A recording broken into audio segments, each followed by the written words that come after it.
Pour conserver un confort thermique à l'intérieur d'un bâtiment en toute saison et quel que soit le moment du jour, l'objectif est de limiter le flux énergétique. C'est-à-dire limiter la quantité de chaleur transférée par unité de temps entre l'intérieur et l'extérieur du bâtiment et inversement. Les principaux transferts d'énergie thermique entre l'intérieur et l'extérieur d'un bâtiment s'opèrent par conduction thermique. Considérons une paroi soumise à une différence de température ΔT égale T2 moins T1. Le flux énergétique qui traverse cette paroi par unité de surface est égal à ΔT divisé par la résistance thermique de la paroi. La résistance thermique dépend, elle, de l'épaisseur de la paroi E et de sa conductivité thermique lambda. À la lecture de ces formules, on comprend que plus R, la résistance thermique de la paroi, est importante, plus le flux énergétique est petit et plus le matériau s'oppose au transfert d'énergie thermique. Pour obtenir une paroi présentant une grande résistance thermique, on constate que l'on peut jouer sur deux paramètres. Soit choisir des matériaux présentant des conductivités thermiques petites, soit opter pour la pose de parois possédant une grande épaisseur, ou combiner ces deux aspects. On remarque également que plus la différence de température est importante, plus le flux est grand.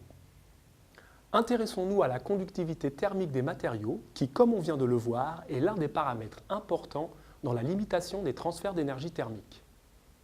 La conductivité thermique, notée lambda, s'exprime en watts par Kelvin et par mètre.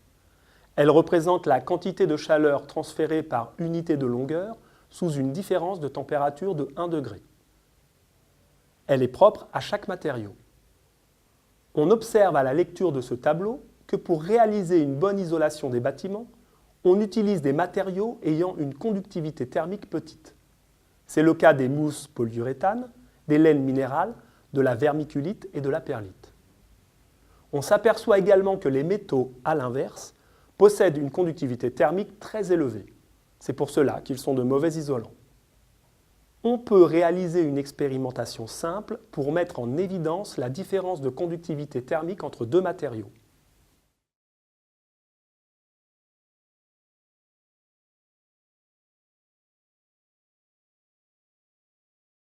Revenons aux matériaux possédant une conductivité thermique faible et utilisés comme isolants. Les laines minérales, la vermiculite, la perlite, la ouate de cellulose, les parois de chanvre. Ces matériaux possèdent une propriété commune. Ils sont capables de confiner au sein d'une structure spécifique, entrelacs de fibres, structure microporeuse, de très petits volumes d'air. Or, l'air est un très mauvais conducteur thermique, sa conductivité thermique étant de 0,026 watts par Kelvin et par mètre. C'est donc l'aspect composite du matériau, structure du matériau plus air confiné, qui est en fait un bon isolant thermique.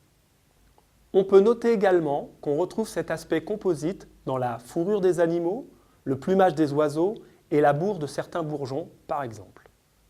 Matériaux repris par les êtres humains pour faire face aux rigueurs des hivers, le cas échéant, couettes, pulls, écharpes. On vient de s'intéresser plus particulièrement à la conductivité thermique des matériaux. Mais n'oubliez pas que, selon les contextes environnementaux, la limitation du flux énergétique dans les bâtiments peut faire appel à bien d'autres facteurs. Prenons quelques exemples d'habitats pour illustrer ce propos. Commençons par les bâtiments en terre. Les murs en terre crue présentent l'intérêt de posséder une inertie thermique élevée. C'est-à-dire qu'ils sont capables d'emmagasiner de l'énergie thermique et de différer dans le temps le transfert de cette énergie à leur environnement. Ce déphasage est très intéressant, notamment lorsqu'il s'opère sur une dizaine d'heures, puisqu'il permet de limiter les fluctuations de température existant dans l'habitat entre la journée et la nuit. Fluctuations qui peuvent s'avérer importantes dans certains pays. Les murs blancs ont l'avantage de limiter les transferts thermiques par rayonnement, puisqu'ils réfléchissent la majorité de la partie visible du rayonnement solaire. Au contraire, des murs foncés qui absorbent une grande quantité de la partie visible de ce rayonnement seront précieux sous les hautes latitudes. Les toits végétalisés présentent un double avantage, une bonne inertie thermique comme pour les constructions en terre crue et une climatisation naturelle en cas de forte chaleur procurée par l'évaporation de l'eau contenue dans la terre et les végétaux.